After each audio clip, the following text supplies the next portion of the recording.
for positive behaviour.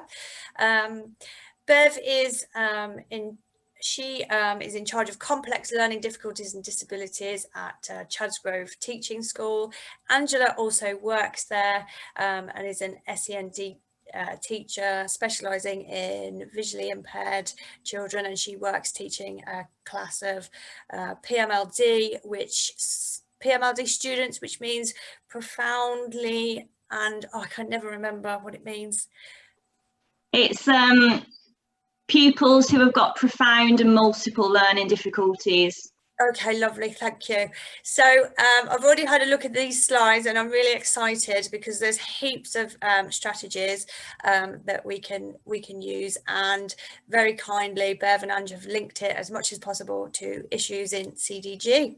And they are two of the most loveliest people you could ever meet. I really admire people who work in special schools. They're absolutely lovely, endless patience, and both of them have agreed to be on the advisory board for CDG UK. So absolute bonus. Thank you both. So I'm going to hand over to Bev and I will shut up. I'll put myself on mute and thank you. Okay, thanks Julia, and thanks for the invite today. So as Julia said, we're looking at positive strategies for positive behaviour. So just looking at that, you know, developing and maintaining positive relationships is fundamental to the emotional well-being of our children. The main message today, and I think you've already heard that through Andy, is about communication. And it can take place using a variety of means and systems, one of them being PECS, fantastic approach, all of which rely upon the quality of the interactions taking place. So communication begins from the moment we start to interact with another person. So basically from birth, that communication begins. What we must learn is how to respond to the needs of the child to create a positive experience. Feelings and emotions are the relationships through which we can support and improve the quality of our children's lives, especially the lives of children with complex learning and health needs. So that moves me on to behaviour impact on families, and you know, hands up, I'm no expert on the condition of CDG, sorry. I keep going to say E for some reason, CDG. What I am a specialist in is children with complex needs, learning needs, and I find that whatever condition the child has, or conditions, what I'm going to show you today usually has some impact on whatever condition they have, if that makes sense. So looking at that impact on families, and this is from what I've read, and there's little information out there, which I've realised, especially for learning and communicating with children with CDG. So that's that lack of information. So of course, you know, because of that lack of information, families will feel at fault. You know, what didn't I do? What should I have done? And that's, you know, you shouldn't feel that at all, because it is the lack of information. There's no guidance out there really. I think I found one guidance pack, which was useful, but it didn't really help me. You know, if I was the parent of a child with CDG, I wouldn't know really where to start. Lack of understanding from public, you know, you get that with any child that's got a condition. You know, the lack of understanding from the public is always out there, and they have not a clue really what you're going through. They don't understand the pressures that you're under, how stressful it is, as it says there, that strain on your relationship with your partner, you know, and as a family, siblings, it's so stressful. It gives you a restricted social life. It has a financial hardship. And the public just don't understand it because they're not in your shoes, basically. And because I think as a country, we don't really, I don't think many countries do, we don't inform the public really how we should react and be more supportive. I think if you've got a child with autism, the country's sort of beginning to recognise, oh, they need a little bit of quieter time. You know, I think some supermarkets now are giving an hour first thing for a child with autism to be able to go around the stores, and that's like taken years for them to understand that. So don't beat yourself up is my message, because they're just not in your shoes. It has a huge impact on any condition, can have a huge impact on modifications to the family, activities, goals. It's time restricting, caused by care demands, performing unpleasant procedures, lack of babysitters. You know, who can you trust to support you? Having that social network. So it's challenges in day-to-day life. So, you know, it has this huge impact on families, and especially when the negative behaviours come in. So I did find, as I say, a guide, and this was the links there, practical guide to CDG families. I'm sure you've probably already accessed that. It talks about behaviour problems, swings, depressive behaviour, anxiety, mild to severe cognitive issues, and so then that brings that learning difficulty in. Physical impairment, also preventing them from playing sports as their siblings may well do. So that sensory and physical and sensory difficulty is there. And some children with CDG will appear to become rigid in their movements, in their thinking, but that doesn't mean to say, because what I've read and conversations I've had, you start to begin to think that maybe your child has also got autism, because they're beginning to demonstrate characteristics of autism. And I've found that that happens a lot with a lot of conditions, and it's because they're restricted. Communication isn't quite right for them, so frustration comes in, so then they become really rigid in their thinking, and then people start to think, oh, a bit of autism there. Well, he or she may have autism, but they may also not. It's just that they're showing those characteristics because of the lifestyle that they're leading, and that's no reflection on families. It's just trying to get that communication, positive communication in place.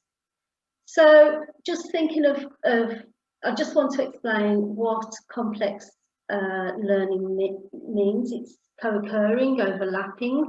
So you've got a slide there that explains what words that you may see in an EHCP or a school report. So it's understanding a child is termed complex. So the coexisting could be ASD, ADHD, and they tend to coexist because they're under that umbrella of autism. CDG, visual impairment. So that they could be a child with autism and have CDG too. So that would be overlapping. Mental health would be the compounding, which is something that you always have to be very mindful of, because of the hormones kicking in. The age is possibly from 11 onwards. The mental health then becomes poor because of it is a compounding with all the other issues that child has. They may have unique ways of learning and a changing learning pattern, which is it is the norm. So that brings in that consistent attainment. So, you know, when you read your school report and you start to think, oh, they were doing so well and now they've regressed slightly, that is a normal learning pattern with a child with a quite a complex condition. So again, don't beat yourself up that you haven't done anything or the school are not working. It is because that is their way. If I don't make sense in anything, please do put your hand up or else. So from the information that I researched, the two approaches came up, which is ABA, Applied Behavioural Analysis, and I think Andy may have mentioned that, and structured teaching, which is how we refer to it now rather than teach. So those are the recommended approaches. Both are behavioural approaches, and both approaches have been designed around children with autism. But elements of these approaches can be used for all children and works for all. You know, I work with a lot of children in and out of Chadsgrove, and a lot do not have autism, but I use the structured teaching. That's my preferred choice with a lot of children because it works. You know, it's about the clarity. I didn't say before I started, I've got a dog here, so if he suddenly starts barking, it's because somebody's walked past the house, and how dare they? But his name's Teddy, and he sounds ferocious, but he's like a kitten. So ABA, you know, you could have a look at that. It's a lot of repetition. I find, as it states there, it is tough, and it's tough to implement that within the home, and it doesn't necessarily generalise to other situations. There's a lot of controversy about it. It is a good approach, but it's not for me as a practitioner. It's so intense. You have to work at it like 40 hours a week, which for me it's too rigid and too structured. And I'm one that's always on about structure, but that for me is not my preferred approach. This for me is my preferred approach, and it's structured teaching, all of which will reduce behaviours of concern. They might not like them, so the children might not like the structure when you first put it into the home, and literally kick against it, you know, because you've changed your approach, and so they will be a little bit sort of resistant and possibly have meltdowns. But like Andy said, you know, it's consistency of approach. It really is. With anything you do, you keep at it for a good amount of time. It's about firm and consistent boundaries that make sense of what is happening around them. They therefore rely upon the caregivers to provide this for them. This helps them to learn to predict their world, and that's what we're going to be showing today, about them being able to predict their world and reduce the levels of anxiety. So that then in turn reduces behaviours of concern. The more that the child feels relaxed about what is happening next, the less that they will feel the need to test the boundaries. So somebody's already mentioned today about a now and next, and that's the structured approach that I do use. What Andy talked today is about it's about the language and the learning, how you move forward with really communicating. This is about putting in what is happening in their world. So the 5 principal components of TEACH is communication systems, schedules. I've called it timetables on my slides. Activity systems, physical structure and visual structure, which I'll talk through as we go along. So all children communicate in a number of ways. They communicate through their speech. They use non-verbal communication, for example, through their posture and facial expressions. Some of this may be intentional and some of it may be unintentional.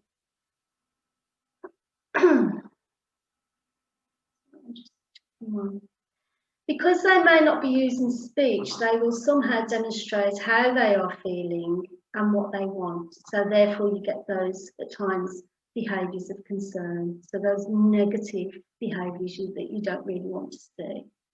So a child with complex needs will communicate unintentionally before they can communicate intentionally. So that's something to really think about. So that instant reaction is an unintentional reaction of their communication, because they're not sure what it is that's happening maybe, or what's expected of them. So do you know how you communicate effectively as a family in your home environments? That's something to ponder, you know. How do you all communicate with each other, as it says there? Is the communication between you meaningfully? So I'm going to just hopefully show you a little video, and I may stop it after a while, and I hope to be able to get back to the slide.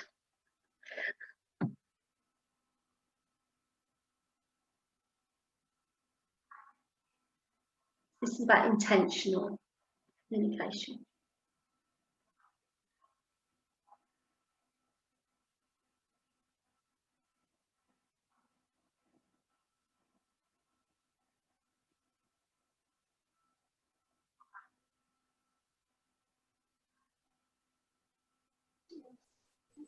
Bev, is it playing on your computer? Oh, is it not playing? No. Well, it's not on mine anyway. I don't know if it is on anybody else's. No, it's not. Okay. So that didn't work. I Sorry. think you might have to share it, share the screen with the video on, and then when you share the screen with the video on, make sure you tick the box that says share my video sound, share my computer sound at the bottom. Does that make sense?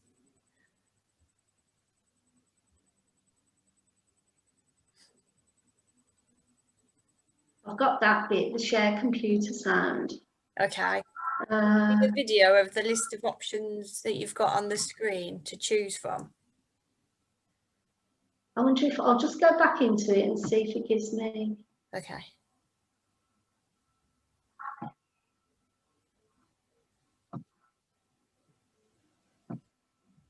That's it. We can. You hear it?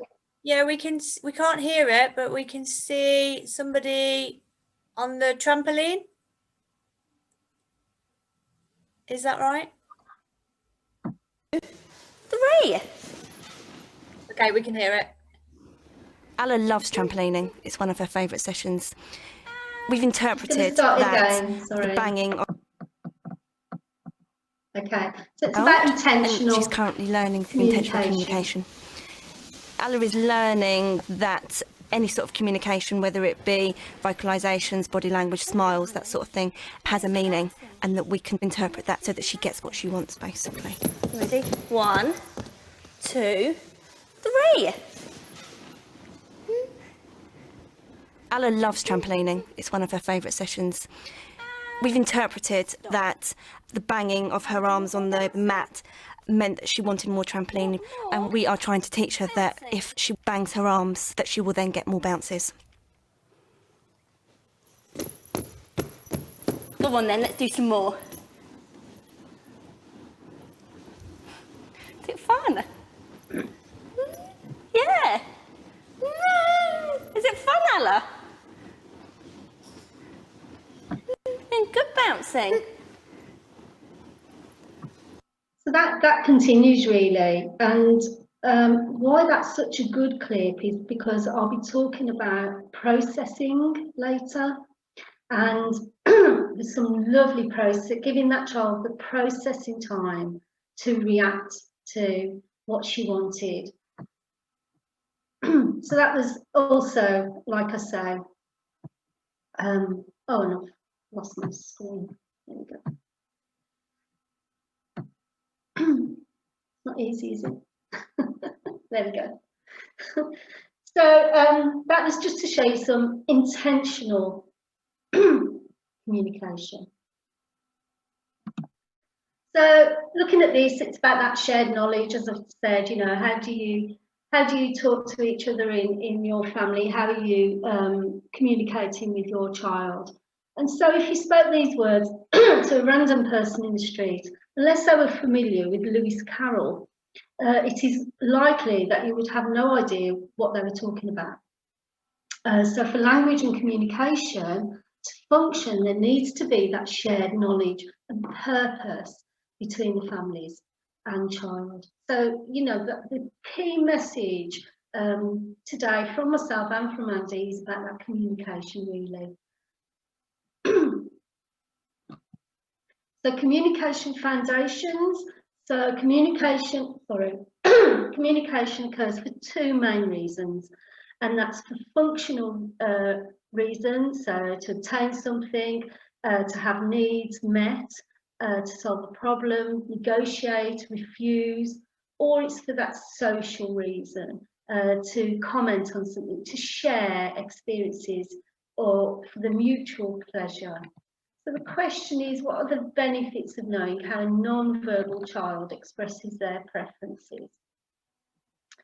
And the answer for that is understanding the facial expressions, the body language, non-verbal behaviour of children with no speech. So it's establishing the basis for communication.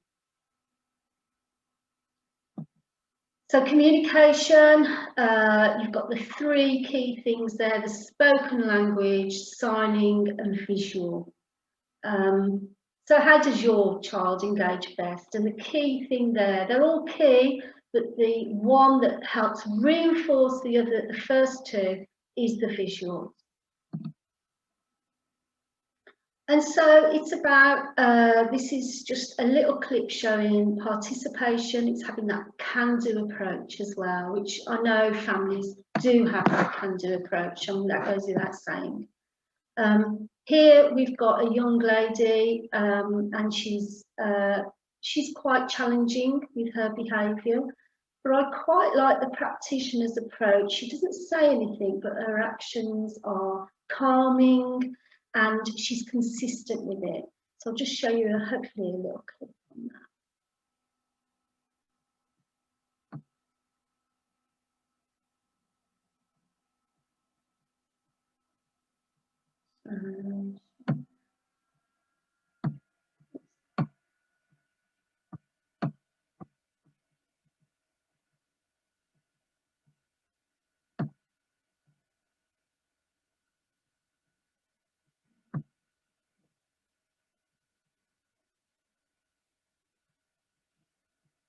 Can you see it? No.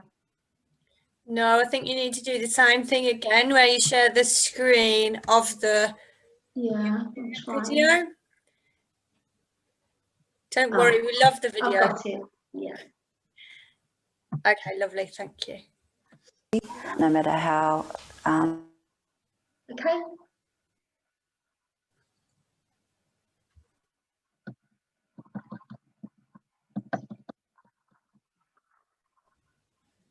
Oh, Bev, we've got the video, but we don't have sound.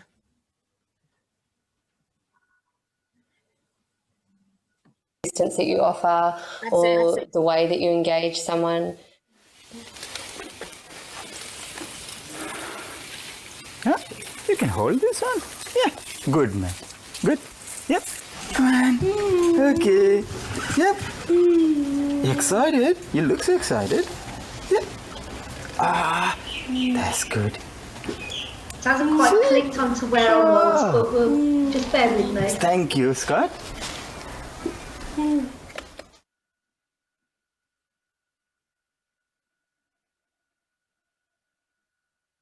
Working with someone with a challenging behaviour, I believe it is possible for them to participate. It's about what strategies you put in place, it's about how you communicate with the person, and it's about what activities you work with that person with.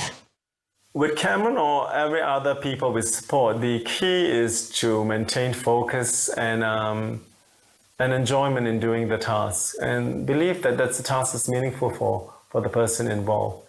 In terms of Cameron, it was me cutting the pumpkin, which is a very hard skinned vegetable, and his value add to the process was to put the skin in the rubbish.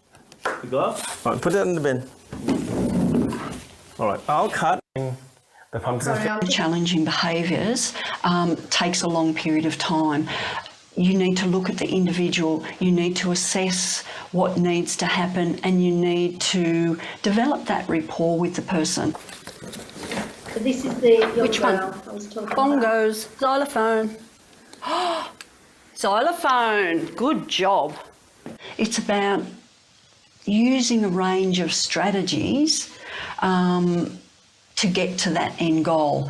You know, I know Vanessa's going to throw the drumstick, so I'm prepared for that. So you might use graded assistance, hand over hand, to actually support.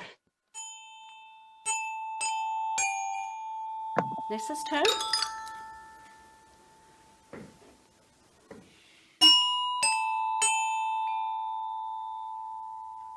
You have to encourage Vanessa to wait, because she doesn't wait very well. Now remember what we've chosen? It's about using a distraction. La la la la la la la. Elias's turn. Here we go. Pop it in. Yep. La la la la la. Here we go. So,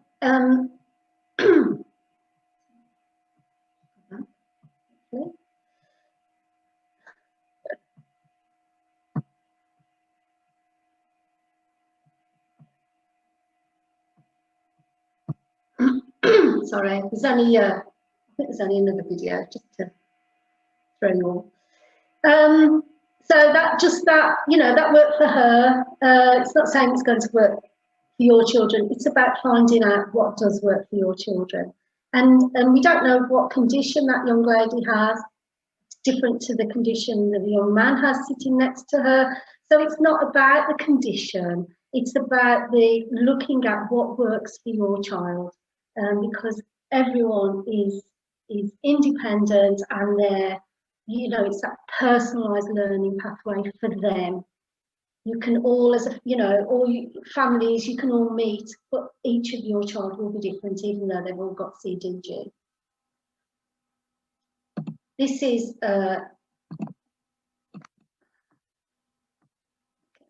screen doesn't want to move on. Sorry, I'll just go back to my one more piece of video. So this is a young man who is non-verbal, and he'd sleep most of the day. He'd come into school, not got a sleep issue at all. He's got a rare condition. It's a DE 1.3 something rare condition. He does show autistic tendencies. I'm not convinced he's got autism, but again, because he's so limited in his world, he appears to look like he's got autism as well.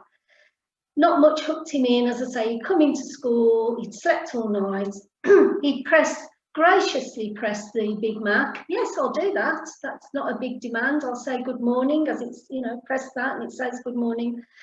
And then the lesson would begin, and he would choose to disengage from the lesson. So he'd self-inducedly, for the whole of that lesson, he got it down to a fine art. It wasn't a doze. He'd go into a deep sleep, and the minute the lesson finished, up he woke. Oh, right. So what's happening next? Not interested, because none of it made sense. So I'll just go to sleep. So the thing that did hook him in was the tin and the bucket and the water. And so from this, we learned that his unique way of learning was to use objects of reference and slow it right down, quieter environment, so we take him away from the group a little bit. I just wanted you to show how animated he becomes. He literally would normally just sort of literally go to sleep, but the bucket and tin came out. So I'm hoping this will. Can you see that?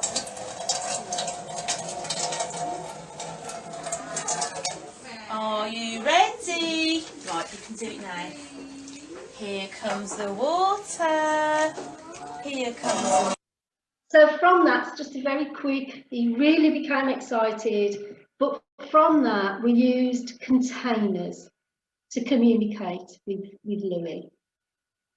You know, and people might think, well, that's a bit bizarre, but you know, that's his unique way of learning. It's not for us to say, Louis, you shouldn't be learning because we're showing you things in a container. It's how he, that's his preferred way. And so, as it says there, it's the child's preferred mode of whatever whatever they prefer. So it's about it's about videoing your children. Look at the videos, because the eye misses so much. You're busy, you know, family life is busy. If you've got other children, you know, you miss so much. So if you can capture some little video clips now and again, and then when you've got a minute, you know, have a little look and you'll see so much more. And we've done that many times in school, and the teachers said to me, oh, she never communicates with me at all. She never even attempts. And in a 3-minute video, she attempted 3 times. It was so subtle. And the teacher was mortified, you know, that she'd missed that. But the eye does miss that, because whether you're in school or at home, you miss things because they are his environments. Can I chip in there as well, Bev? Yes, just please do. Because we've worked together with the videos, and it really helped me, although it can be a bit like when you watch yourself back and you sort of have to take that on board that you're doing it maybe not in the right way. But the one session I did, and I couldn't, you know, get past this point, but when I looked at the video back, I realised how fast I was moving between each pupil, and it just really struck me straight away. Of course they're not going to respond, I'm going too fast. And just from watching that back, I could change my practice then, and it is really useful, the videos. Yeah, it does. It shows you how a video will show you how quick we talk, and we do naturally. And so we need to slow our verbal down, and we need to give them time to process that video, which I'll go on to next. But we do tend to, like it says there, overestimate the child's comprehension of spoken language. And that's because they tend to give us little cues that they're understanding, but actually, are they understanding? So that's something that we need to really assess, break it down, you know, do they really understand what we're saying? Visual strategies can improve receptive, expressive communication, like Andy was showing, you know, that will help with that receptive and expressive communication. So the visual strategies, like I say, they provide the longer processing time to organise their thoughts. And we have to be consistent with our vocab. And so if you video yourself and you're asking the child a question and you don't give them the time and you ask it again, you'll never say the same twice, never. You may say the same words, but your tone will be different. Your body language will be different, because you've lost a little bit of impatience because they haven't reacted as quick as you'd like. That's normal. It's absolutely normal for anyone. So it's about that processing time, and the children need the processing time. And I have a real thing about this, you know, for the day, they need the processing time for anything that's happening throughout that day. So changing from one activity to another, from going from breakfast to going out in the car, you know, anything like that. We need to give them time, and the visuals allow that. It reinforces what you're saying. So you've said it, and you'll find that, you know, correct me if I'm wrong, you'll probably say it again and again because you don't think they've understood what you've said. And what they've probably heard is the first word and the last. They've missed the middle bit because we're saying it so quickly, because that's what we do naturally. So the visuals, you say what it is, the information you want to give them, and then you back it up with a visual, and then they can process that in their time. So you leave them to process that, and that's why our the visuals I'm going to show you will help with that.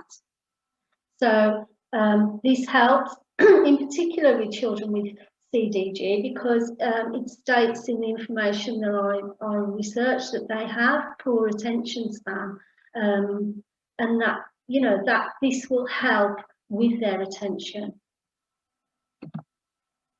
So going on to those, this structure now, my advice would be to start with looking at a daily timetable. And actually, I'm saying you start with that, but actually you would need to assess what's best for your child, whether they would need objects of reference, and I will come to that, pictures, symbols, written word, but a daily timetable within the home really helps them understand their day. You know what's going on. You may even have a calendar, you know, and a list of what's you know, what you need to know. What do they have? They need to see that visual also. It helps reduce the anxiety, because they don't know maybe what's happening next. You've told them, but did they really understand that? And so then the anxiety begins to rise, and then you'll start to get that negative behaviour, because they really are starting to be anxious of what is happening. It helps, the timetable will help promote independence, and it encourages their preparation for the day, and it is a personalised timetable for them. And also, just going back to the processing, you know, keep your instructions short. Don't overload them. So I always recommend, no matter what child I work with, I say their name first, hooks them in, and then you know, if you're going out in the car, so Tom, shopping, car. Or it may be Tom, car, shopping. That would make more sense, wouldn't it? So very short. You don't need to say, Tom, we're going out in the car now, and we're going to go to Sainsbury's, and we're not going to be long, and then we're going to come home. Lost you. I've lost you, Mom. You know, and we do it so naturally, because that's how we would probably talk to our other children. That's how we talk to each other. You know, we're informing them, we're giving them all the information that we think that they need, but they don't. So it is literally, think about breaking down that sentence, that information that they need. Tom, car, shopping. Great, I know exactly what's happening. I'm happy with that. And then when you've got to the shops, you know, there's lots of things that we can go through when you've got there, so I won't jump ahead, sorry. So we're looking at, you're thinking of putting a timetable in, so we need to look at what visual cue would work for your child. And you work through possibly all of these cues to see the reaction and if it makes sense to them. So this is what we call an object of reference, and it is the actual objects that are functional for what's happening. So it is lunchtime, so there's a plate, and they actually use that plate for their lunch. So they would take that plate to the table, or their tray, whatever, or you would for them, and that's you know, you can see that's going to be functional. So they have their lunch, and then the next thing is a DVD, so they watch some of that, and then the next thing is they're going for a walk. So that's a real functional visual cue. You can have smaller that represent the objects of reference, so a little toy, book, plate, shoe. That obviously they're not functional because they're not going to use it. So it's how you assess your child, whether they actually need to use that visual cue for it to make sense. So then we go on to, it may be pictures, photographs of what's happening. So we're going to put our shoes on, we're going in the car, and we're going to Sainsbury's. So that's all the information they need. You don't need to overload. You can say it in that order like I said previously. Shoes on, car, shopping or Sainsbury's, whatever makes sense to them. It might be that symbols make sense. So as you can see there, you've got first I need, so breakfast, brush teeth, and it can be moved over to the left. It doesn't have to be. It can be turned over. It can be just taken off, whichever makes sense for that child. Or it might be word. If your child is high functioning and they can understand a written word, this would be their schedule. Handwritten's fine, and there's a little box there that could be ticked off to show them that that's been completed. Or it might be that you've drawn your timetable. So going out in the car, we're going to the park. So car, swing. Doesn't need any words there. That's enough information for the child's level. Or it might be talking timetables, so it's actually recorded, and you use these a lot, don't you, Ange, where you record information on the timetable. So that might say that you're going in, shoes on, you're going in the car or on the school bus, and we're going out. So that might be another preferred way if the child's got, severe visual impairment and the visuals are just too much for them.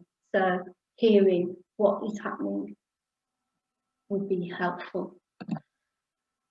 So then you start to begin to look, once you've assessed and you can mix them, you can have a combination of visuals, you don't have to have all symbols or all photos, you can mix them. It's whatever makes sense to your child. And it doesn't mean that they've regressed because they need a photograph of the park. It's just that it makes sense to them, that they can actually read the symbol for tea time. It's, I've actually used for one lad who was quite high functioning. He had an object of reference, photos and symbols. So it made sense to him. So, it literally is whatever makes sense to you, to that child. It's like when, I always want to say, when we all need visuals, and I should have said this at the beginning. If you put yourself in a train station, and I know they've improved over the years, but you're catching a train, you don't do it very often, and you hear the tannoy, and it's always a little bit rushed, I feel, and you're worried you don't catch it. So you look for the visuals, don't you? To reinforce that verbal, because it's a busy, noisy place, same as airports, and you don't trust yourself that you've heard right. And it's the environment's busy, so you may not have heard it right. So you look instantly for those visuals. So I should have said that, sorry, at the beginning, but that's just an example, and that's how I feel when I go to a train station. And then I look at my ticket, and double check. It's what the children need as well. So looking at the length of that timetable that you're going to put in place. So as you can see here, there's variations of now and next, first and then, now and then. It's entirely how you want to present regarding the wording. You don't have to have the wording. You've got a photo in the top corner there, in the middle. So it's two boxes. One's suggesting that it's going to be a meal time, and the other one is music. There's no word. If you don't need to put the now and next like it's written there. If they understand it, that's fine. But what you want them to understand is what that visual is telling them. If you feel they need a little bit more information than that now and next, this is what we call a part day. So it'd be morning till lunch, lunch till tea time till bedtime. And that's just showing you symbols as an example, but it could be any of the other visuals that I've shown you. But that's quite a lot to take on board for any child, really. So don't overload them. you know, start with a now next would be my recommendation. It might be that you start with a now. So now this is happening, and then progress to a now and next. The next one is a full day, which, you know, is when they're really becoming quite independent and they're able to cross it off or tick it with the pen there. And the paperclip one, that's a recipe. No, sorry, that's to lay the table, and she turned it over, so she knew she'd done that. So it's quite high functioning, but it's something to work to. You know, that's something that you would build up to. Twinkle, you've probably all heard of Twinkle, maybe. It is without the E, and you know, there's lots of visuals on there, including timetables, which I've got some examples there, and I've sent some to Julia as a resource for you. So just to kickstart you off, really. Bev, I was just going to say, from when I've worked with these sorts of things, it's about assessing, like, even which way that you present these things as well. So you could be working with someone that goes from left to right, but also I've had people that respond better when it's vertical. Absolutely. So getting the balance, isn't it, of what's... Yes, it is. We automatically do left to right because that's how we read. But actually, some of our children can scan better top to bottom. So if it's not working left to right, I'd start with left to right, try top to bottom.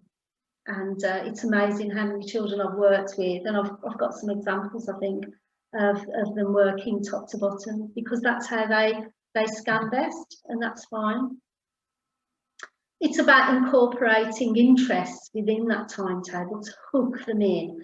So if you, I'll just go back, if you just present that, you know, would possibly be thrown back at you because, you know, it looks quite boring and, you know, it doesn't really make a lot of sense. When you start putting your visuals on, it will do. But to hook them in, you know, this princess one is one I did during lockdown with, well, the family did it, very proactive, great.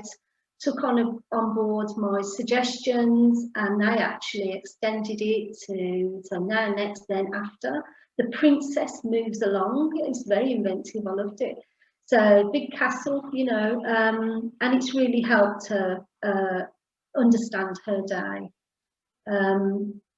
You know, it can be a Disney interest, and the one there, Demi Lovato, that was a young girl I worked with who was totally besotted with Demi Lovato. And being the dinosaur I am, I hadn't a clue who Demi Lovato was, you know, and but now I know everything about Demi Lovato. Please do come to me if you need any info on that. So she, you know, we hooked her in with everything to do with Demi Lovato, and eventually we took Demi Lovato out of the picture. You know, and that's what you do. You know, if you feel that, you know, a classic one with your autism is your Thomas the Tank, and people think, oh, he's lining up his trains, you know, so cars, so he's definitely autistic. It doesn't really mean that he's definitely autistic. He's just got an interest in trains. So what you do is you incorporate the Thomas the Tank. May not be age appropriate at the time. I'm not a massive, you know, advocate for age appropriateness, but some people, you know, prefer to, especially when you're out in the community, maybe. You know, what you do is you start with Thomas the Tank, and then you introduce the trains that we use on a daily basis.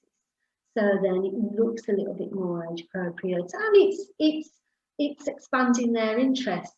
So yeah, so always use an interest to hook them in.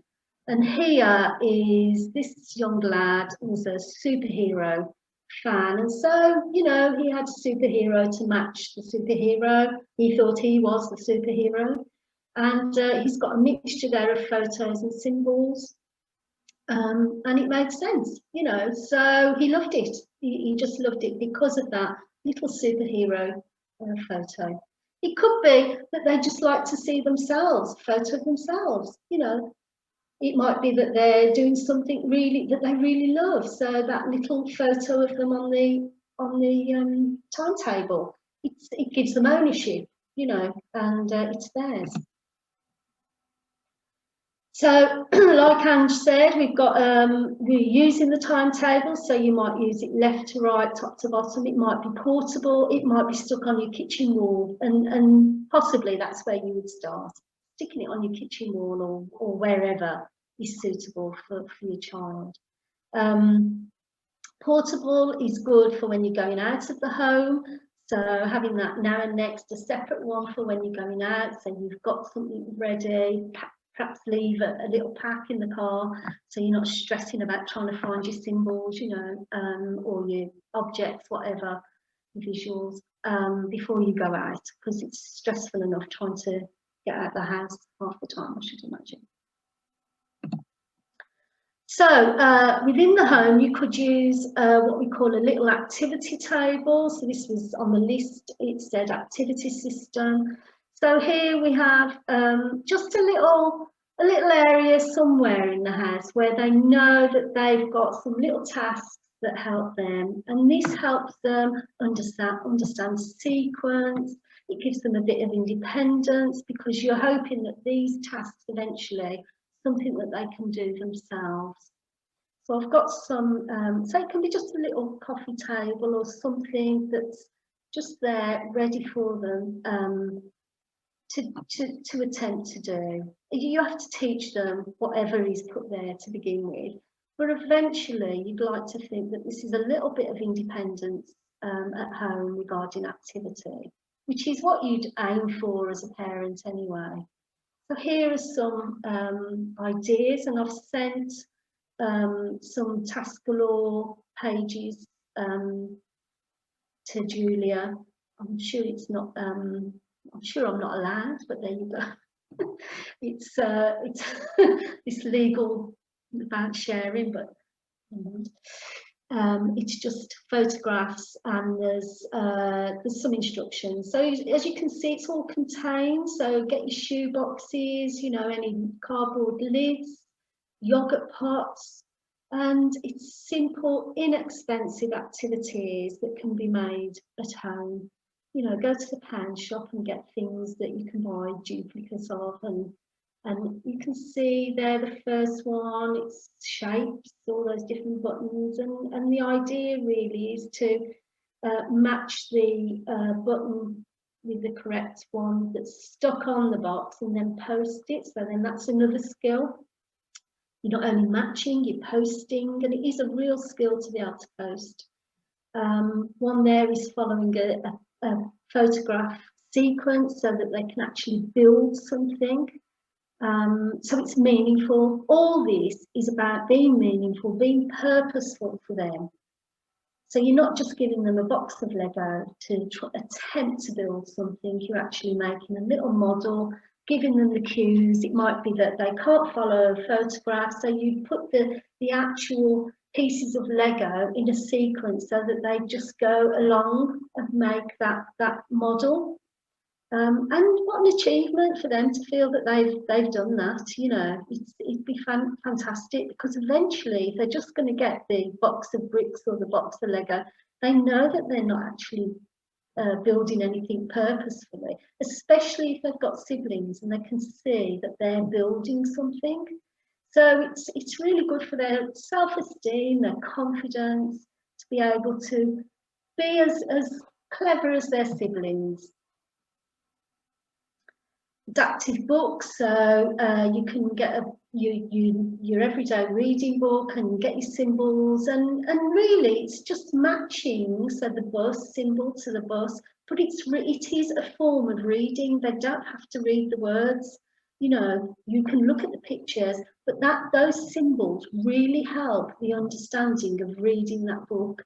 And that's something you can make yourself, and you can start off, if you wanted, you could print the photographs from the book, cut out the shape of the bus and matching the bus to the bus, that photograph match, or you might have the objects, a little bus to the bus. It's all part of reading that is recognised as a reading approach.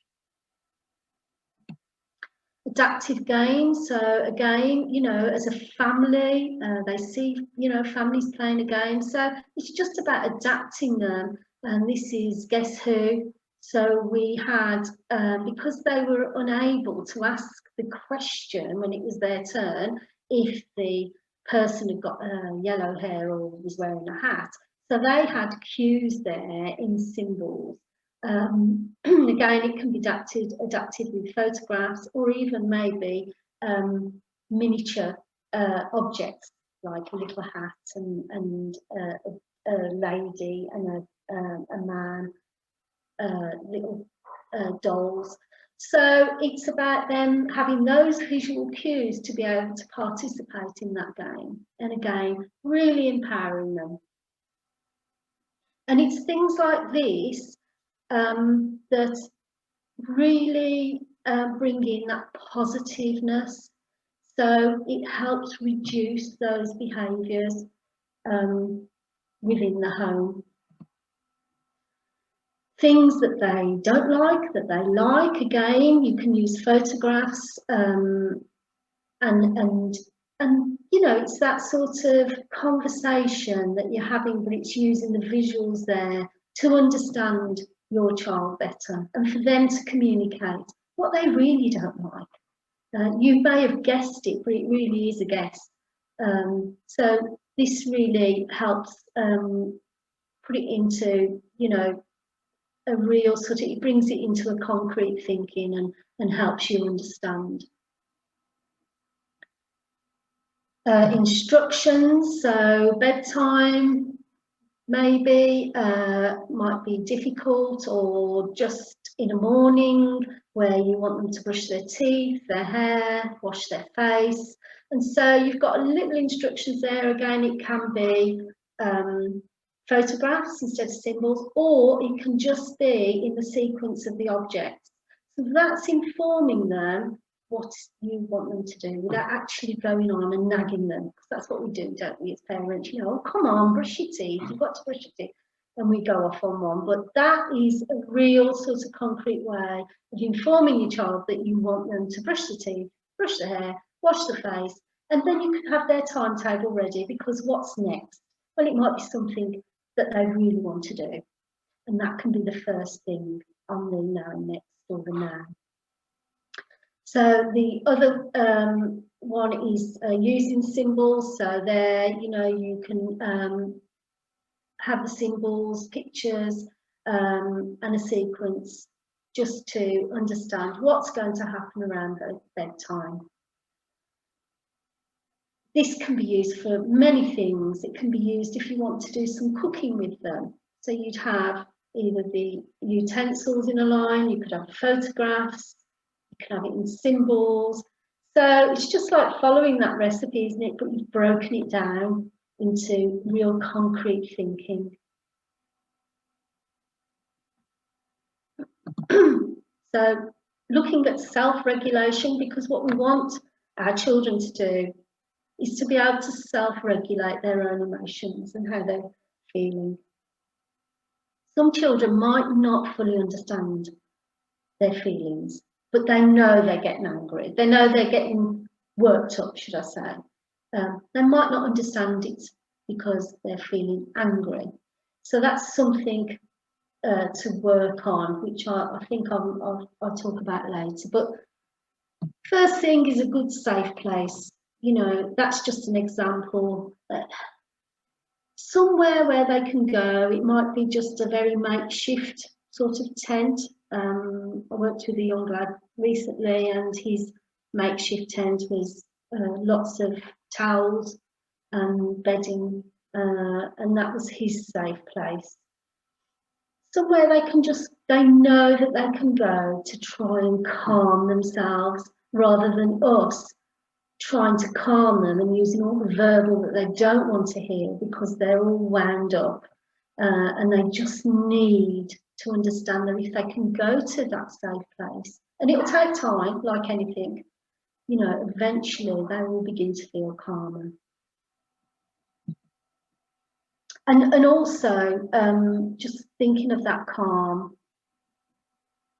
when they have maybe a meltdown, I think that's really how people tend to put it, and they've had that, you know, explosion of behaviours, it's no good trying to talk it through with them.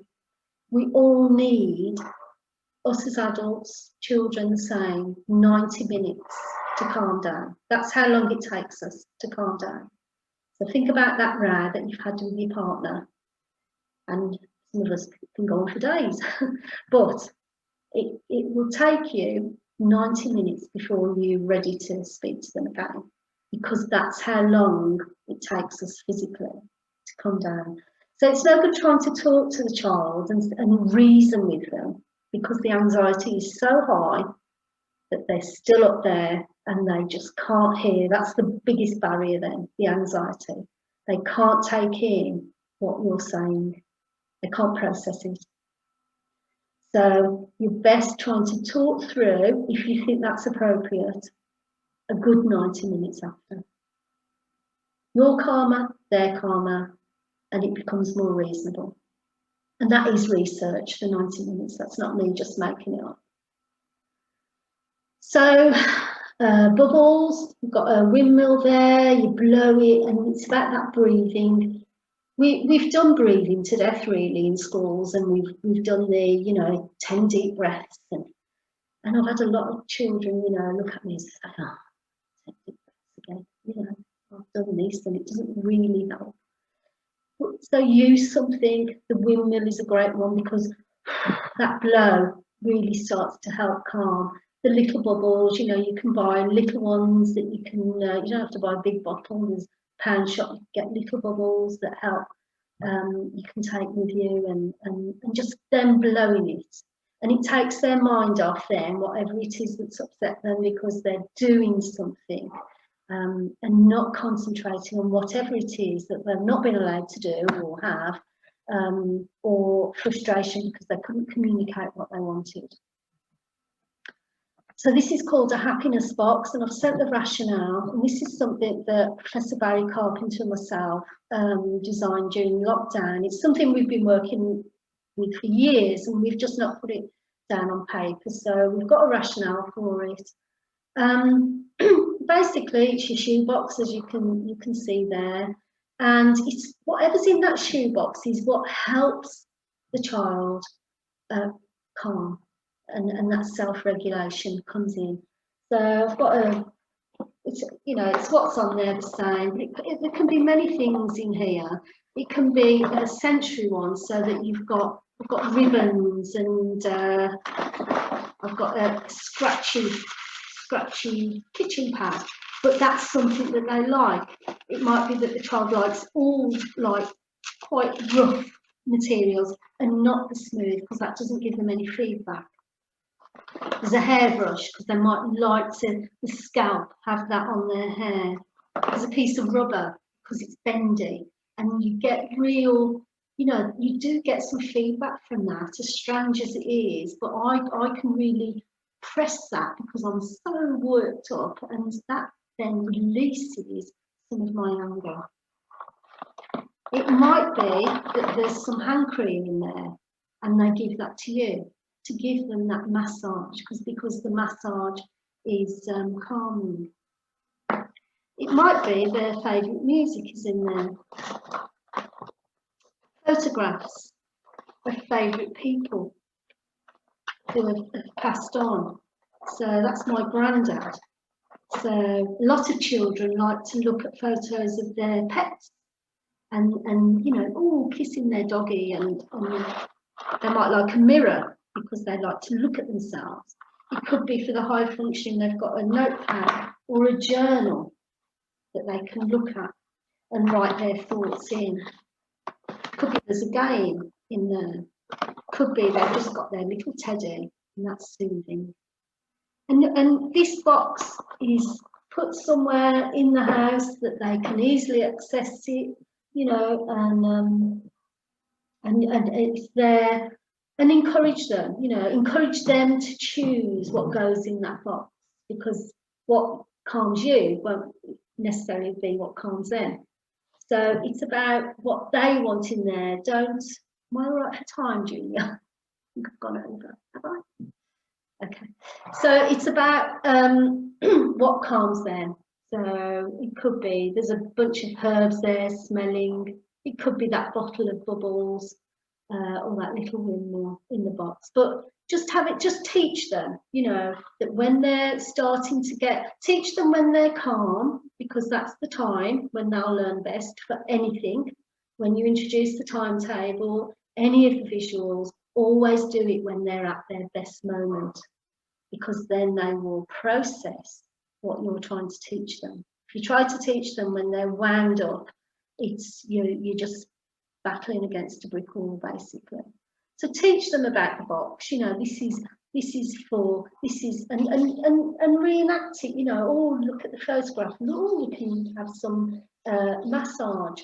And then when you see those that starting to wind up, introduce the box. Don't wait till they've gone past that point, because it just won't work. So you're going to be teaching all of this. You're going to be teaching, and the box is really good because it's about that self-regulation, about them knowing they can go to it, and it will help them calm.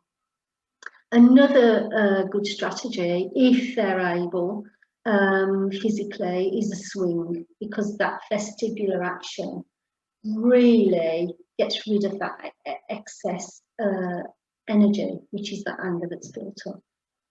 And they might take a timer out there and do it for 10 minutes, and then that sort of organise them how long.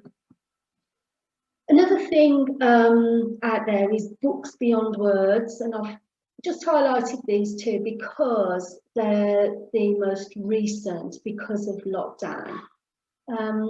They're great books, all of them. They cover lots of issues. Say there's a grandparent that's passed away, so it discusses death in the family in a way that the child hopefully can understand a little bit better than us saying grandma's died. You know, where do you go from that? There's loads of topics, and I've sent these the digital ones to Julia so that you can have those and download them if you want. But they're great. They are literally books without words. And they're lots of different scenarios, and they're great starter books, questions. They're open-ended questions. I wonder who that is. I wonder what he or she is doing. I wonder how he or she's feeling. I wonder if you've ever felt like that. So it's a real good starter about feelings, about situations, and something to look at. Another is social stories. So I'm a big advocate for social stories. I use them a lot. We've got an example there where the hook was the young lad I was working with, his uncle had just had a dog, Dexter. And so Dexter was talking to Louis, because that was the only way I could hook him in on what to, you know, situations and what to do, expectations. But we did move from Dexter to a written social story there on Breakfast Club for School. That might be too high functional for some of your children, but again, you can use the visuals, photographs of them to make it more real. That really hits home how they're behaving. You know, can have photographs of them having a bit of a meltdown, and then seeing where they're happy and discussing, having photographs where they're happy and discussing that through a social story. Worries, you've probably seen the worry bag there, that you put your worries in, colour away your worries. That's just another thing that helps with frustration and that anxiety.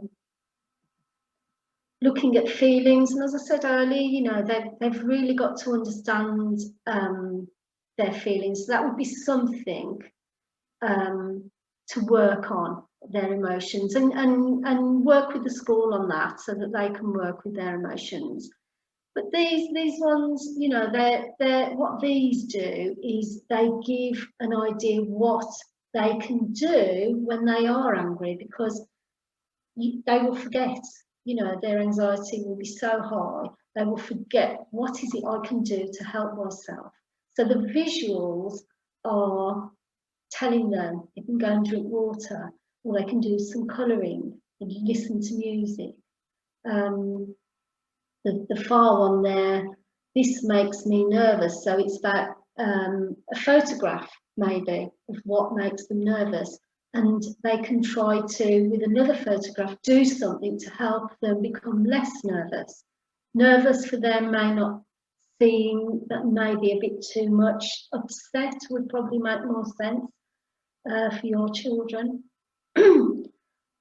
So it's something that is worth trying, but for now, I mean, all of these visuals, there's a lot here, and I would only want you to start looking at one thing, and that would be how best do we communicate, what visual is right for my child, or visuals. This is rewards to help promote good behaviour. 3 short steps, and it would be, we've just put one in Angie's class actually, and I think it's ears, is it, Ange? So it's symbols of ears, so meaning good listening, because she gets so excited and gets carried away and overstimulated by everything, and she can't listen. So we're putting in 3 ear symbols, and it's like indicating she's listening really well, and she gets a reward. And it's really like they've listened, like it's a second, and you're like, oh, good listening, you know, let's put that symbol on there. And it can be an object, it can be a photograph, it can be anything that's meaningful for whatever it is you want them to do. And then a very short, so it's a very short reward, you know, they may get that in the morning. So the rewards have to be very cheap, obviously, but the reward might be that they get some telly time, or a packet of raisins, or, you know, something. You know, I don't want it to be a cost, but the quicker the reward, the quicker they will get it. They will get to understand, because of their positive and good behaviour, that it's seen, you know, in such a positive light, that they're getting a reward. So their behaviour then changes, because they want that reward, they want to be seen as positive. Nearly finished. And this then goes on to making choices. And so for that, to empower them further, it's about giving them a choice. And to be honest, I would use just out of 2 to begin with. So do they want the doll, or do they want the train? You know, put those photographs or mini objects on there. Do they want orange squash, or do they want blackcurrant? You know, so it's empowering them, and by empowering them, you will see less negative behaviours, because they feel they are in more control. What's happening is you're in control, because you're giving them the visuals that you want them to choose from, but they think they're in control because they're making that choice, and they're seeing what's on the timetable as theirs. So I'm just going to finish there, and I'm going to hand over to Ange, who's going to talk about some positive sensory strategies in the classroom. Over to you, Ange. You'll need your mic on. Hello. I'm just going to talk quickly about this, because I know we're sort of like near enough at the end, and it's just really reinforcing a lot of what Bev has already said. So basically, I work in a classroom, and our sort of like, we're sensory detectives really, so we're trying to work out what, you know, what everyone's strongest sensory receiving information or expressing. We want to make a positive environment in the classroom. So these things can be done at home as well, but in the classroom, what I'll be looking at first is routines. So we build routines into the day to sort of help reduce anxiety, so that everybody sort of knows what's going to happen throughout the day. And this can be, so that provides a structure to the day. I know that can be harder at home because different things happen at home. We can be quite structured at school. So everyone will come in the morning and we'll have exactly the same morning routine every day. So everyone's got their own song that they listen to, which represents them. So it's a song that we already know they like. They're welcomed into the room. We do our usual good morning. That might be using switches or symbols or pictures. And then we listen to a classical piece of music which represents the day of the week. So these things like happen every day. So the pupils come in, they know what to expect. They're not all anxious because they're thinking, oh, what's going to be happening today? They know exactly what's going to happen in that first part of the day, which then leads on to like a lesson or an activity. But then they know that then like the snack time routine will be exactly the same. So the table will come out, everybody will go around the table. For dinner time, you might introduce a tablecloth so it looks slightly different, and then that's another cue as to something different happening.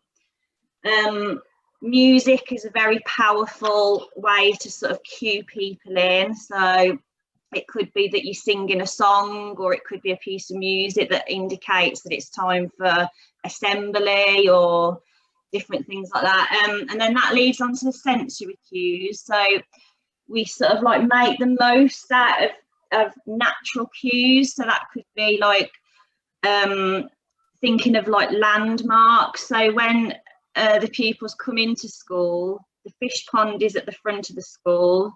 So they might pick up on the sounds of the fish pond, of the water. They understand that they've come into the building. They move past the kitchen. They might be able to smell the cooking going on in the kitchen. They go the same route around the school so they can predict where they're going, and then, you know, like different things like that. So you're picking up on natural cues, but you can also implement cues into your day as well through music. And when I say sensory detective, it's just working out what is best for that child or young person. So some people advocate using objects of reference, and they'll be like, right, and they're very standardized. So it could be a ball represents PE, a towel represents swimming, different things like that. But actually, you really need to think, is that meaningful for that particular child? Because what's right for one person won't be right for another person. So we've got young people in my class that respond much more to smell. So if we wanted to say, right, it's time for swimming, that person might have a smell of the actual swimming pool water, because that means something to them. They know their smell, they recognise it, and they'll respond really well to that. Whereas another young person in my class might only have to glimpse their swimming kit and they straight away understand, right, it's time for swimming, I know what I'm doing. Whereas I've got another pupil in my class that would respond really well to a symbol of the actual swimming symbol, so that you would show them that and then they know, right, I'm off swimming. So it really is getting a really clear, good idea of what is meaningful to that person. Sorry, I'm just reading these notes to make sure I remember everything.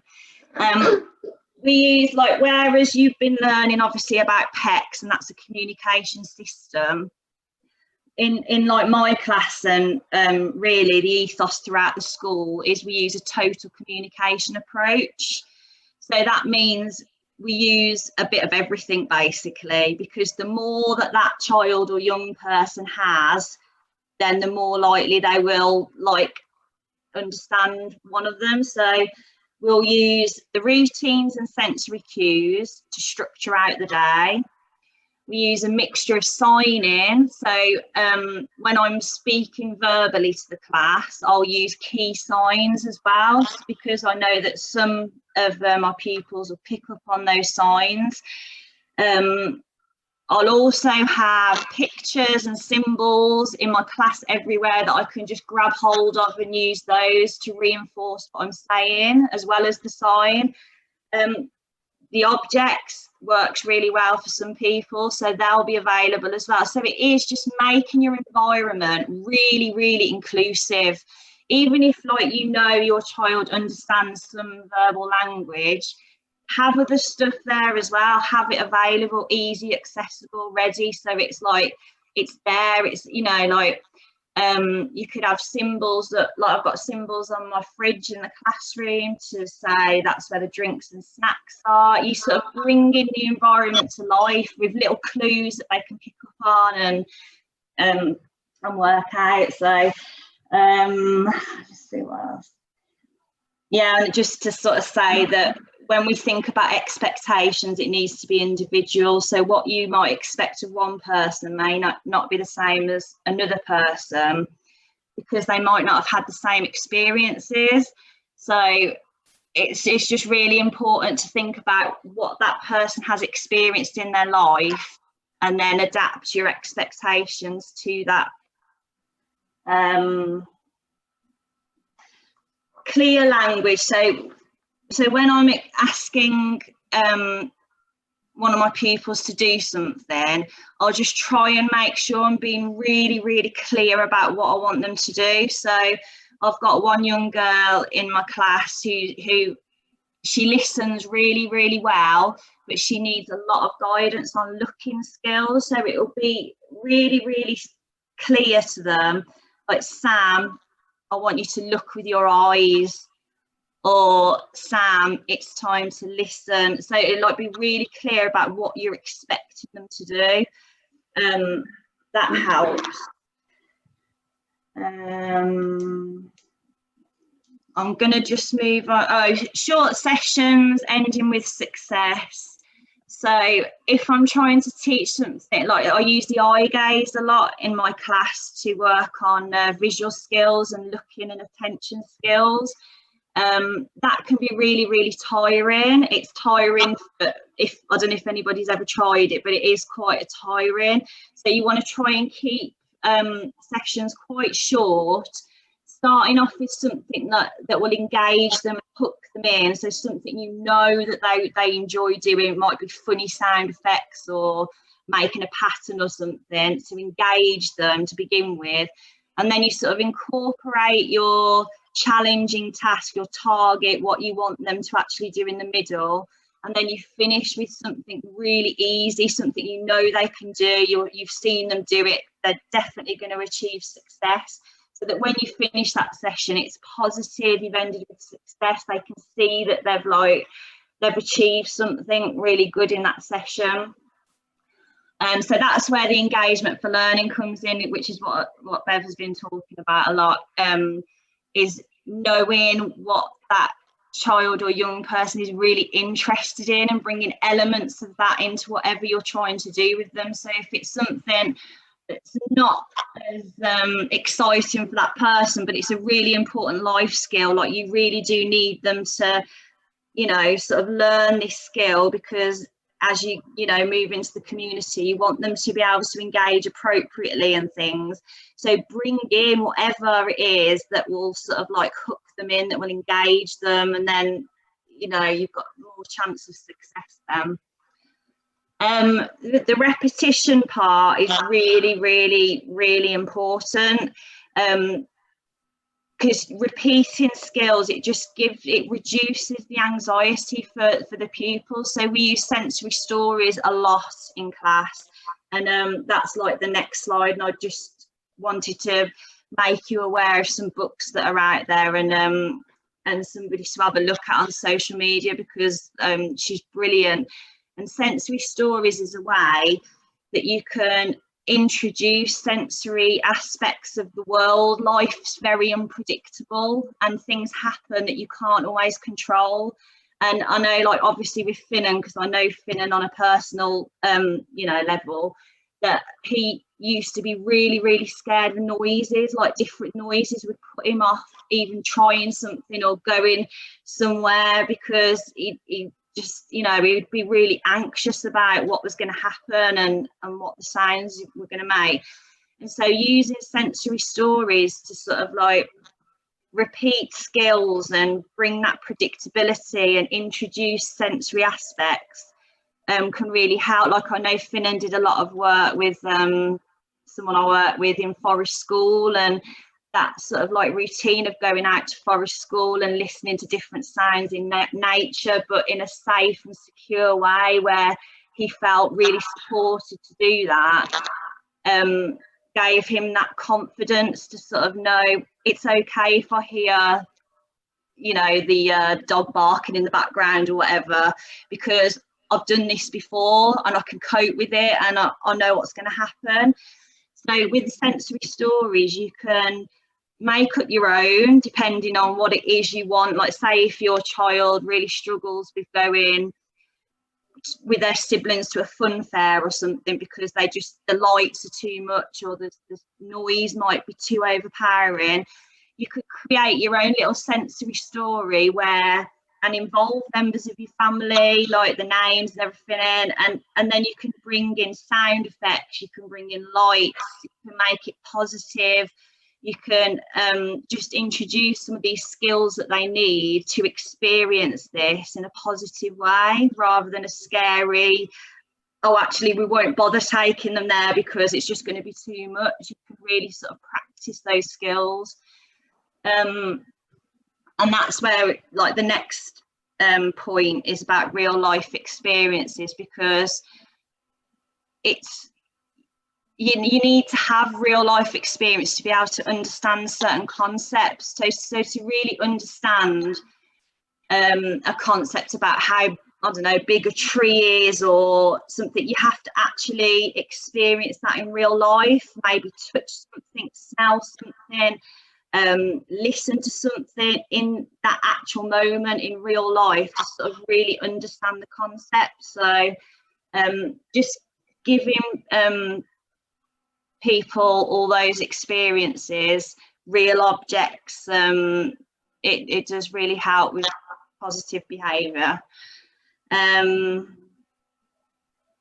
Sorry, I know I'm going through this really quick, but I'm just trying to like rush through it. Windows of opportunity, adapt and be flexible. That is the massive thing that we have to think of throughout our day at school all the time, is to really, really recognise that you need to adapt your expectations, sometimes hourly for that child, it could sometimes daily.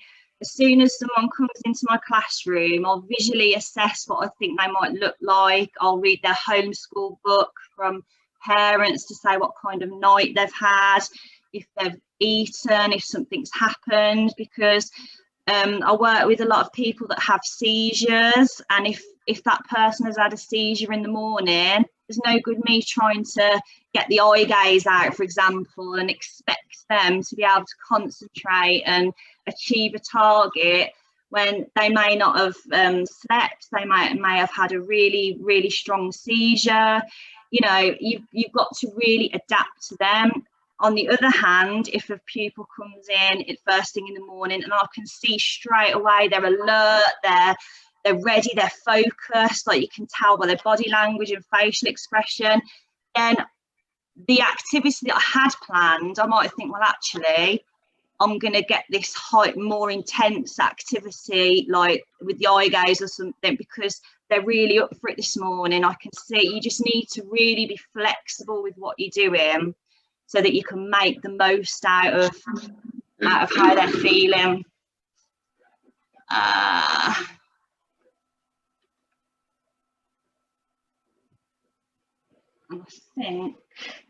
I think that end bit is just to sort of to be their champion, to consider any form of negative behaviour as communication. So the sort of negative behaviours I might see in my classroom might be some self-harming behaviours, because they might feel frustrated or they might be in pain, or sensory processing might be too much and they might feel overwhelmed. So but you need to recognise it as communication and try and turn that negativity into positive. So it's just finding ways to communicate with that person in a more positive way. So we use Bev's idea of the happiness boxes with one of the girls in my class. If she starts becoming sensory, if she overwhelmed with sensory things, because it could be a noise that might be too much for her, she's got her happiness box, got her items in there that she can use, and it's sort of like a process of elimination. So the first thing that we might offer her might be a drink if she's thirsty. Then she might get to use a happiness box, and that might work wonders, and she's still able to be included in that lesson because she's just been exploring her items with some support in that lesson. Or it might be that actually for her to help regulate herself, she might need actually to just move out of that busy environment, go for a walk outside, have some space, and then rejoin the group, and then she's quicker to re-engage then.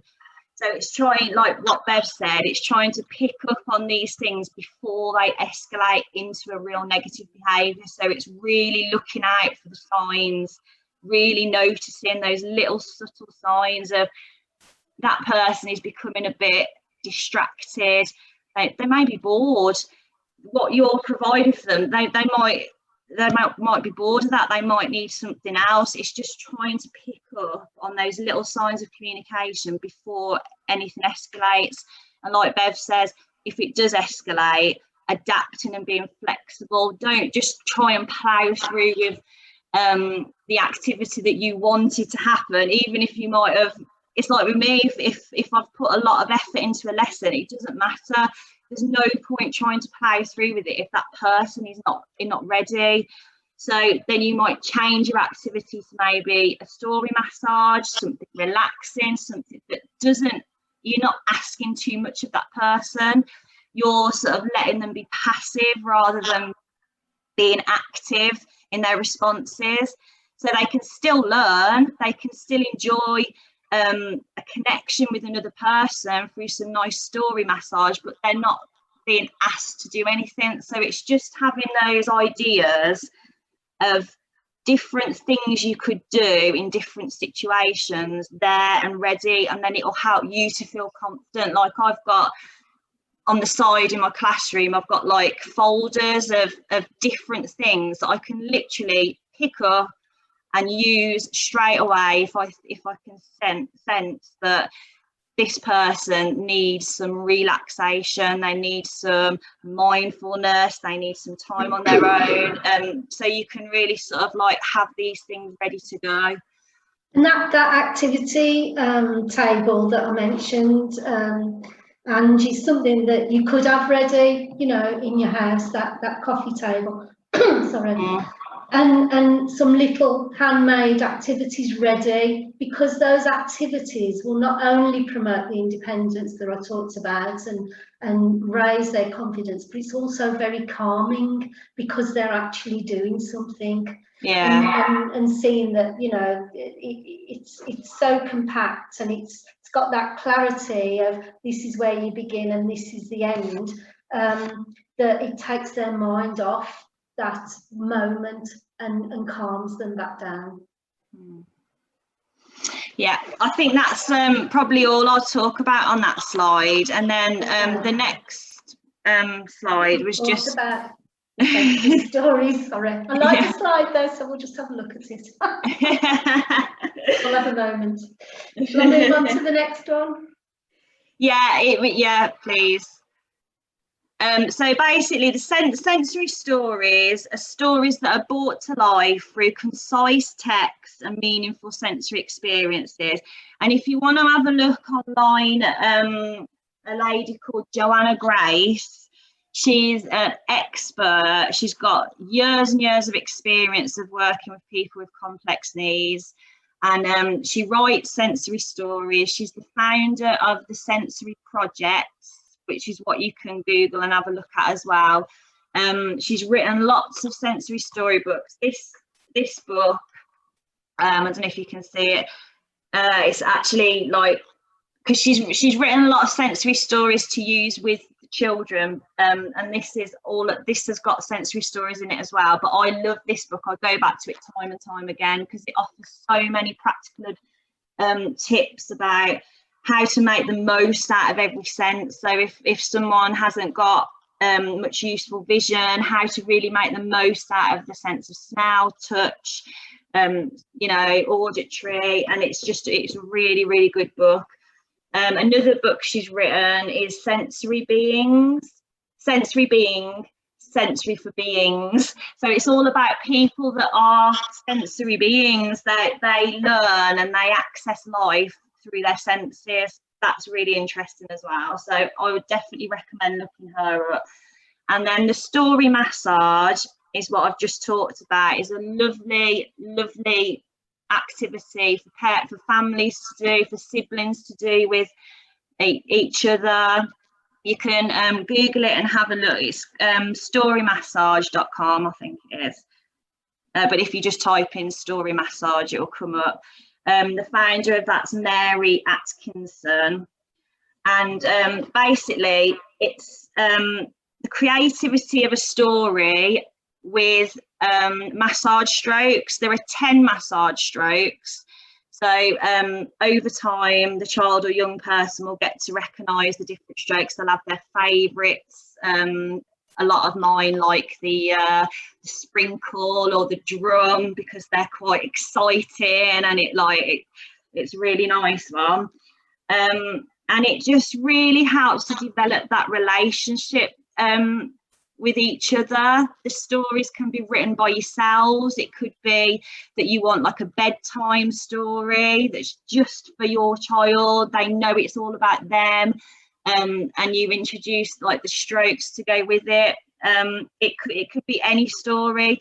There are already stories written which you can buy a book, and it gives you a lot of the stories. They range in ages. So I teach a post-16 class, so I know, like, I agree with Bev, like, it's not all about age appropriateness, but you offer age appropriate stories as well, and that it's a really lovely activity. So it's just really helps develop communication. It helps with positive touch, because sometimes with children with complex needs, a lot of the touch that they get is functional touch, because it's a lot of personal care needs, and actually some people can be they might not like to be touched too much, but this sort of like story massage, it's really positive and it's a nice experience, and you know, they can do it maybe back to you or on themselves, or it's just a really nice activity. So I just wanted to highlight that, just so you can research it yourselves and have a look into it, because I love it and I use it all the time. So I think that's it, Julia. So there's some links there in the notes on the PowerPoint that will be sent to you. So the storymassage.co.uk is there. And I think the main message as well, one of the main messages that Angela's just highlighted, is being flexible, which is something that I should have said as well, because the more flexible you are, the more that life skill will come in to be flexible, because otherwise the rigid just becomes more and more rigid. And thinking, you know, if you do use a timetable, don't set the timetable the same all the time, because they will stop looking at it because they know what's on there. So you need to be very flexible with your timetable, so it encourages them to look at it, because it's natural, isn't it? It's the same. Well, I know what's on there, so what's the point in looking at it, you know? So to increase their understanding of it, make sure that you are flexible with it. Just to highlight areas of engagement for learning is what we've mentioned, and this is part of a research I was part of in 2010, and this was to highlight what do we mean by engage engaged, because we often say how well our children are engaged, or just look how engaged they are over there, you know, look at Tommy, he's so engaged. What do we mean? So the only reason I've highlighted this, because this is like an assessment we use in school, but just look at those 5 areas of engagement, and it just gives you some nice cues on what you're looking for as a parent. Are they anticipating, you know, and that's the definitions for, they've gone across the world, these definitions. They're not just come from researchers. They are for children of all ages, all abilities. And this is what we felt suited those terminologies. So, you know, are they showing anticipation? Are they predicting? You know, are they able to, do they need the cues and prompts to support their awareness? So it's giving you a bit of thinking there. Are they persistent? Do they initiate? So those 5 terminologies there, those 5 areas, they just give you something to think about. I'm not trying to overload you here, it's just something to think about, something that you may suggest to your school have they looked at, because it is, they're real good focus areas regarding engagement. Just to end really, before, if there's any questions, just to say, you know, also the key message is our communication, but be consistent with your approach as a family. You know, agree how you're going to communicate and stick with it, and try, you know, don't try all of this, we've given you far too much. Just try one thing at a time, from whatever, you know, the last 2 days. Don't feel overwhelmed by this, because you're all doing a fantastic job. There's no question of that, but you just need to just cherry pick what you feel comfortable with choosing to trial. Now, when you do that, give it a good go. It might take weeks. And like I said right at the beginning, some of our children will resist what you're putting in place, because they'll feel alienated by it. You know, what's this? And they've got to learn, you've got to teach how to use, what it's about. So give it a good go. Don't think, and I say this to teachers, you know, don't give it one go and think, oh, that didn't work, because teachers do that as well, you know, and I'm like, you've got to try it more than once, please. You know, it can take weeks for some children, it can take days for others. Pick it up really quick. Like Andy said, you know, there's no timeline, because every child is different. And so it's how they can process whatever it is you put in place. So I think that's me. I'll stop rambling. We've gone way over time and I'm really sorry. Thanks so much. Can I just say one more thing? Sorry, I meant to say this because I really wanted to give an example of how I saw myself how a negative behaviour turned to something positive, just to sort of like a real life experience. So I'd got a young lady who anything I gave her on a tray to explore, or it could have been a drink or anything, she would throw it like on the floor or across the room every single time. So it was difficult. It was difficult for a family at home, because if they went out anywhere, everything would go onto the floor straight away, and it was like, it was just difficult. So we were trying to think of how we can support this young lady into it being something positive rather than negative all the time, because you don't want to always hear like you don't want everything to be negative all the time. So we used containers, and every time she had anything given to her on the tray, we'd quickly put the container below her tray, and then when she went to push things in, we'd like, I don't know, say if it was like numbers, we'd count the numbers. Oh, 1, 2, 3. Well done, and like make it positive, like she'd achieved something, even though the actual behaviour was negative. It turned into something positive.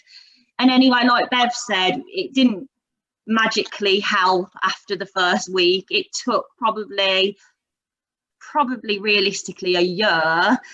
But then after that year, because she used to do it with her drinks as well, and then so now basically what she can do is we put the container with her drinks in the container. She'll pick the drink up, and instead of throwing it, she'll place it absolutely beautifully into the tray, and it won't spill and it won't cause a scene, and it's just really, really positive. And then even when we were allowed to go out into the community, not that we can now, but when we used to go to the cafe, we even progressed that from having the drinks in the container to her just actually placing it on something on the table, so it was a clear visual. Place it on the table. How independent's that? So that's gone from something negative and turned it around to something positive, independent. It's given a brilliant self-esteem. Everyone's so proud of her. So I just wanted to give that little example. Nice example. Thank you. Thank you both. I'm so sorry we've gone over by half an hour, but you two are so passionate about your subject. It's so thank you very much. I love that it's so personalised to our children. I think the idea of going out and being sensory detectives and videoing our own children and looking at the way that they're trying to communicate is really, really a good idea, and something that we'll definitely do. I've got a heap of notes here, so many ideas. So just to reassure everybody, I will send out the slides and all the resources as well. But thank you so much. And everything, and the way that you've linked it to CDG especially, and done the research, we really appreciate that. Thank you. Does anybody have any quick questions? I know it's lunchtime. We do want to go off to lunch, and I don't want to take up any of your time anymore, but I think you've explained everything so well. Nobody wants to ask you anything. Fabulous. Good.